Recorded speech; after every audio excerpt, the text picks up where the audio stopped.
Ladies and gentlemen, please welcome Lee Evans.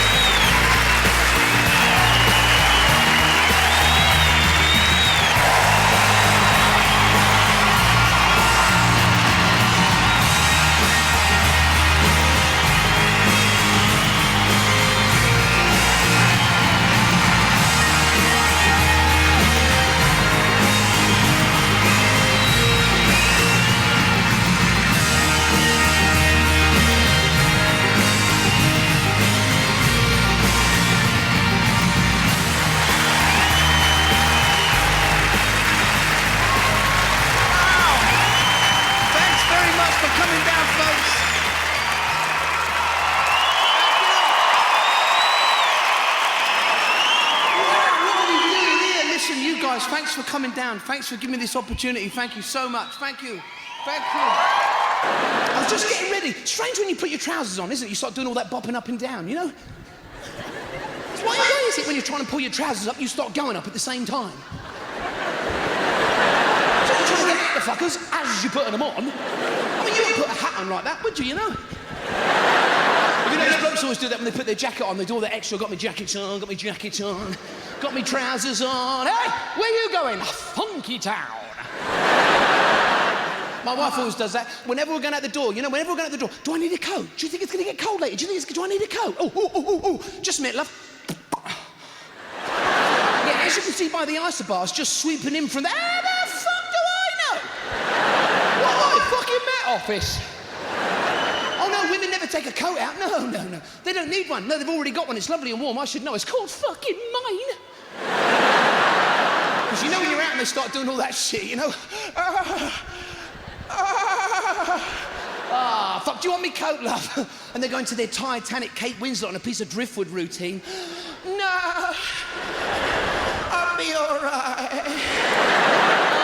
Yeah, love, have me coat. You know the one I brought out for me to keep me fucking warm. My wife keeps telling me where she's going, She's just nipping up the shots, just popping up the toilet, nipping, fucking popping everywhere she is. Women have their own time and dimension and no other fucker knows. What's a nip? What the fuck's a pop? Is a nip faster than a pop? You know, is that a nip and that's a pop? I wish they'd tell us, because my wife does it all the time. We'd be driving through the high street, she just gets out of the car and fucks off. I'm just nipping in here. Don't be fucking nipping anywhere. I'm only double yellow line here. What am I going to tell the traffic when she starts nipping out a ticket and popping on me fucking windscreen? She's got loads of them.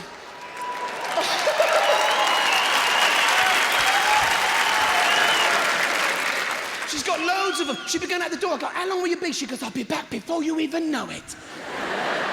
Why, tell me then. I wouldn't have fucking known, would I? You ever played Spot the Difference with your wife? It's fantastic. She goes out, gets her hair done, comes back in and goes like, da-da! You're standing there going, now I know this one. She's like, oh, fuck you. You're like, no, I got it earlier. You had a really happy face. Now you got a fucked off one.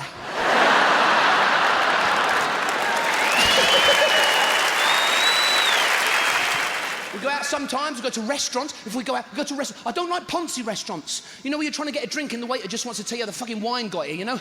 This particular grape was grown on the slopes of the Loire Valley, in the Dordogne, and brought especially for us here. Who gives a shit? Does it taste all right? We don't tell him how we got here, do we? I come on the bus, the traffic was shit, I want a drink and a glass from the bar over there, now fucking hurry up.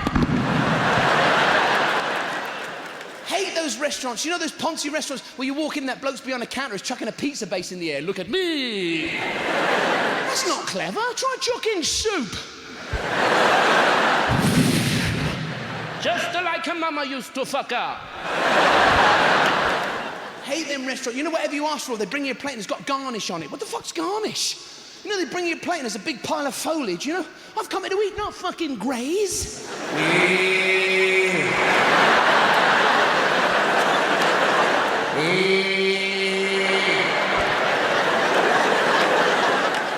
Well, we don't ask for garnish, do we? They just give it to us. Nobody craves garnish. You know, you don't see that woman on that chocolate bar advert laying on that couch going, oh, what do I fancy? I know, 2 megabits less than a radish. No. She wants chocolate. Have you seen that advert? She goes to the fridge, she opens the fridge, but someone's eating a bar of chocolate. It doesn't matter, she's got a secret one under the couch in a little tin. Fuck off. Let's have that advert for real. If that woman's eating all that chocolate, she'll go to the fridge, she'll open the fridge and go, who's eating my chocolate? Bastards! It was me! I remember now. Never mind. I got a secret one under the couch. Fuck it! Let's eat the couch!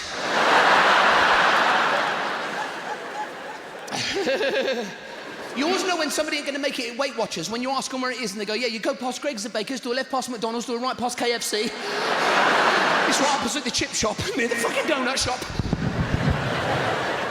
Nobody craves garnish, not even if you're starving.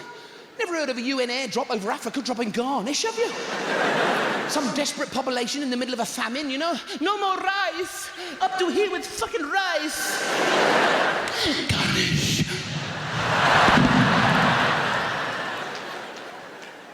And Nando's, they're everywhere now, aren't they? Fuck, they're like a disease. Yeah! So we have some Nando fans in. Why is it whenever you're in one of those foreign restaurants, you know, when the waiter asks you what you want, why do you try and read the menu as if you're in that country? You try and pronounce the shit off the menu. You're like, wait a minute, wait.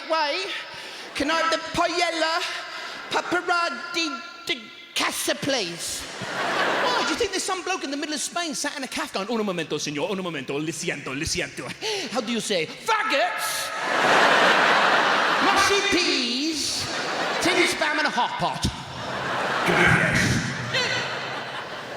And what is it with Nando's and ice? They're fucking obsessed with it. Every drink you ask for, there's a fridge freezer full of fucking ice cubes in it. They say the polar ice caps are disappearing. I know where they are. They're in fucking Nando's.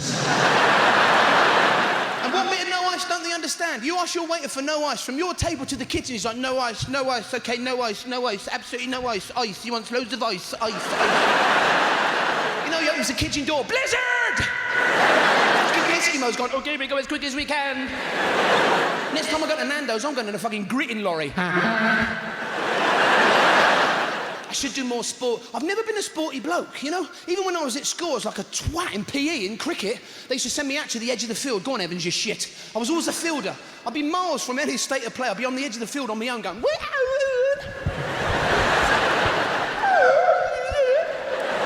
then what would happen is like, Evans! Yeah?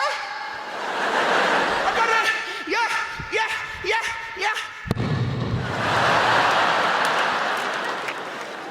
The javelin? You should see me with the javelin. I was like, yeah.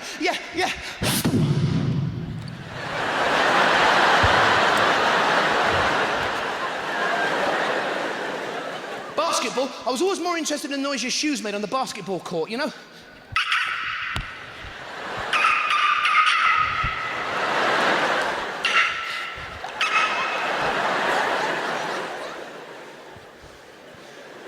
I tried that cage fighting. I tell you, them budgies can be fucking vicious, can't they?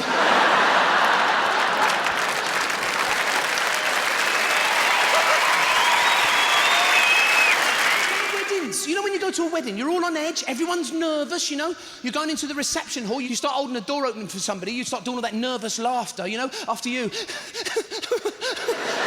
You know, they're doing the same back to you. No, after you.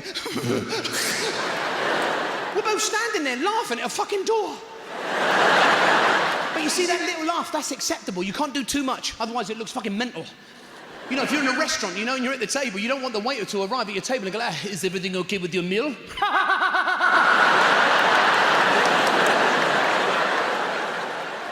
I mean, if you're in hospital waiting for major surgery, you want the surgeon to arrive at your bedside and go, hello, I'll be performing your gallbladder operation today, so nothing to worry about there, all right? That little laugh, that's acceptable. What you don't want is some bloke to arrive at your bedside and go, hello? Your gallbladder's coming out today. And guess who's got the knife? That would shit you up, I think. It's like you can't over-agree with somebody. That looks mental as well. You know, if somebody says, doesn't the bride look lovely? You can't go, yes! Fantastic! Stand on legs! See all the relatives lurching into the reception hall. Have you seen that lot? It's like Night of the Living Dead, isn't it? All your relatives lurching into the hall, you know? Some of them only hanging on because they know there's fucking free food going. Scrounging fuckers. They all sit around the tables, everyone puts on airs and graces, you know, your auntie becomes the fucking Duchess of Kent. She sat at the table, oh, to live le cash on. Oh, look, they're serving lunch on. Gives it away when she starts eating, though, doesn't she? Stuffing food in the gob so far, she's got shrapnel wounds around her face. There's your nan on the other side of the table, she's eating with her mouth open, you can see it all fucking going round. It's like watching a fucking service wash, you know? You're following two tomatoes going around going, help us! Please! Help us!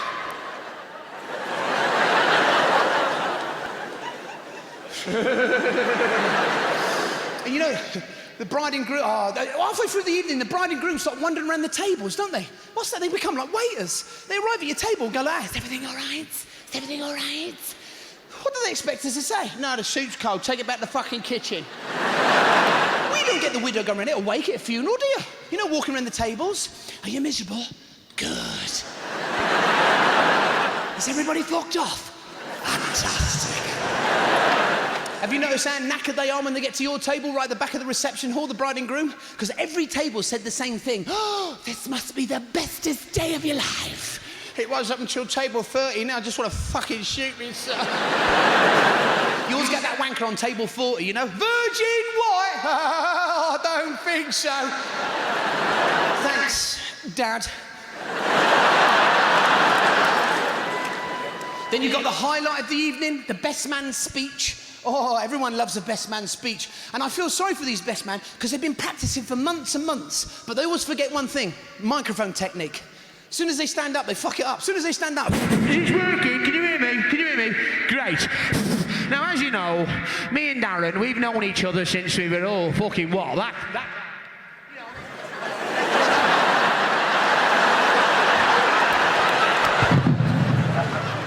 Anyway, let's hear it for the bridesmaids. Let's hear it for the bridesmaids. Now, we got Nan with us, so it's lovely to have Nan with us. So a big wave to Nan, everyone.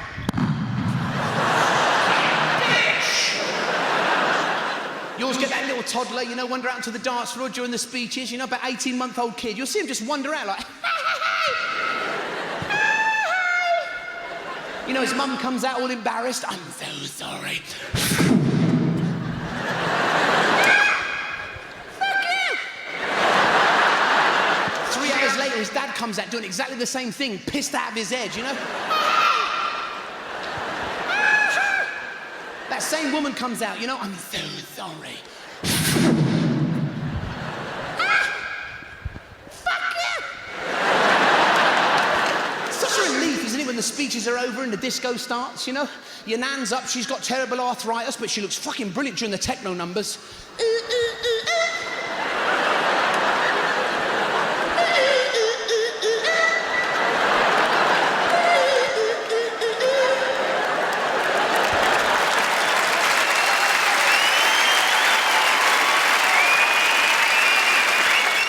Say the most ridiculous things. Like the other day, I was standing out here next to a door and a bloke went like, oh, you can't stand there, that's a fire door. If there's a fire, people are going to be running out of there. I said, I won't be standing here, will I? I'll be running with every other fucker, you twat. Ridiculous. It's like the other day, I was standing on the platform of a station, an announcement come over the speaker, the next train is a non-stopping service. I'm standing there, a train went...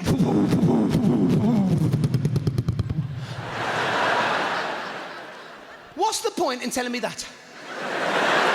That's like walking over to the garden and going, see that train? I'm not getting on it. That's like one of us running past the station going, hey, I'm not coming in.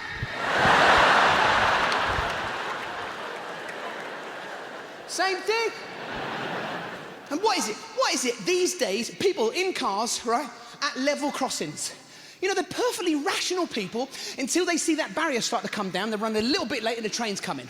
They sit there and they go, here's me in a Fiat Uno, a small crushable object made mostly of plastic and alloy, and here comes a huge fucking train doing 100 miles an hour. Let's see if I can beat it. Ding, ding, ding, ding, ding, fuck! What did they think? The train driver was gonna swerve? You've got to look after yourself. You know, I go for all my checkups. I don't like going up the dentist. I hate it in there, because now they make you wear those huge, big plastic glasses. Fucking why? When I got the opticians, they don't make you wear a pair of giant joke shop goofy teeth, do they? I've upset our local optician. I've upset him. You know when he asks you to read the war chart when you go for your eye check? I just thought, as a laugh, I thought I'd read it all as one word. You know, just to lighten the proceedings.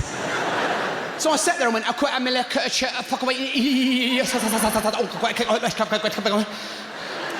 should have seen the optician. Forget nothing. Some Polish bloke in the corner going...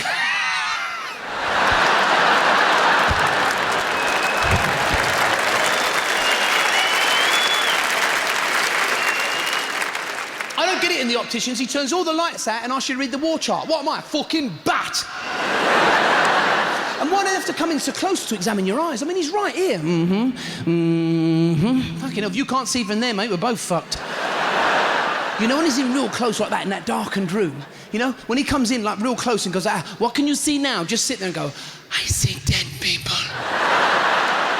Shits himself. Fucking hate them. Well, they bombard us with TV ads on the telly until we sign up, but you have an accident, they're trying anything to avoid paying up, them fuckers. They send around the claims investigator to see if we're lying or just bonkers. As soon as you start to tell him what happened, that's it, you're fucked. Well, it all started when I saw the singing fat bloke floating over me Vauxhall Astra going, go compare. Well, I'm not mental or anything, so I had a little chat with the talking telephone and rang up the Russian meerkat. Well, he was the one who put me in touch with that talking bulldog. Do you think you're going to get anything after that? Oh, no.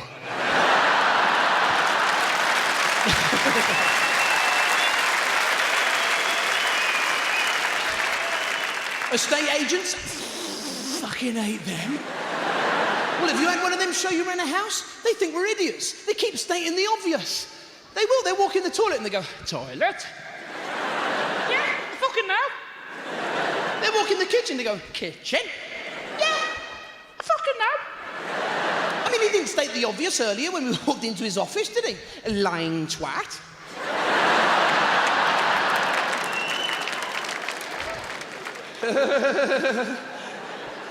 Solicitors? Fucking hate them. Well, they got a scam going, and they solicitors, they've created their own special legal language that only they can understand, and they charge us like 500 quid a second to tell us what it all fucking means. I had to go and see one of these buggers a little while ago because I wanted to buy me a house, right? He gets out all this paper, starts babbling on about all this made-up bullshit. He's like, henceforth, you shall be the said vendor. Vendor? Fuck, I thought I was Lee. Now apparently I'm vendor.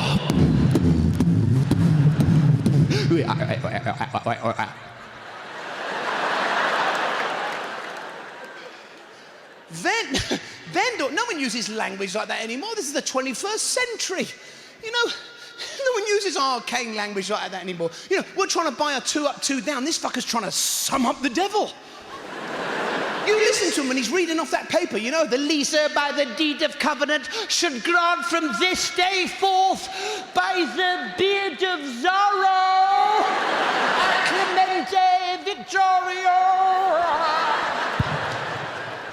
Does that mean we can move in next Tuesday, then? High Court judges? Fucking hate them. Well, why are they still wearing wigs? It's ridiculous. Surely we've all grown up by now.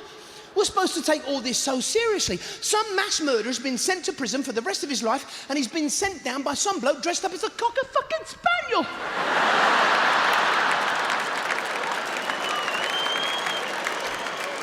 And we all know it's not his real heir. It's like being sent down by Widow Twanky. See, judges have a full wig, right? Barristers, slightly smaller wig. What about coppers then? They enforce the law, don't they? They don't send them out wearing a bald wig on, do they? That would freak you out, wouldn't it, if a copper turned up at your door, you know? Hit 3 in the morning to give you bad news, dressed up as fucking grasshopper. Bad news, I'm a thing! He dead.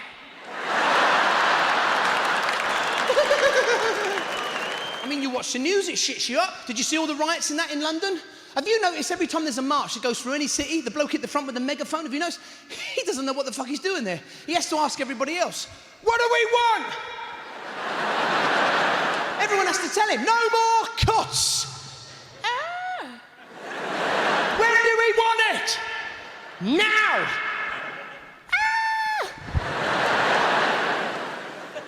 You try watching the news. You can't watch the news anymore. It's impossible. They've got the football scores gone across the screen one way, the Dow Jones index gone across the screen the other. You paid £1 million for a giant flat screen TV and they squeeze the newsreader in a 4-inch gap. Going like, Here's the news. It's impossible.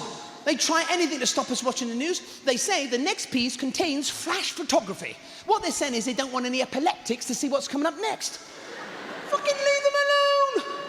What if you suffer from that and you're a photographer? It must be a nightmare, you know? Have you taken it yet? Fucking hell, you all right, mate? They try anything to stop us watching the news. They say the next piece contains graphic scenes that some viewers may find disturbing. I don't know about you, but the first thing I reach for is a remote. Shut up, there's something fucking good on for once. And the satellite link, good luck with watching the satellite link on the news. You can't watch it, it's impossible. They keep losing reception. They go, and now over to John in the middle of Libya. There's some bloke in the middle of Libya going, I am in the middle of Libya.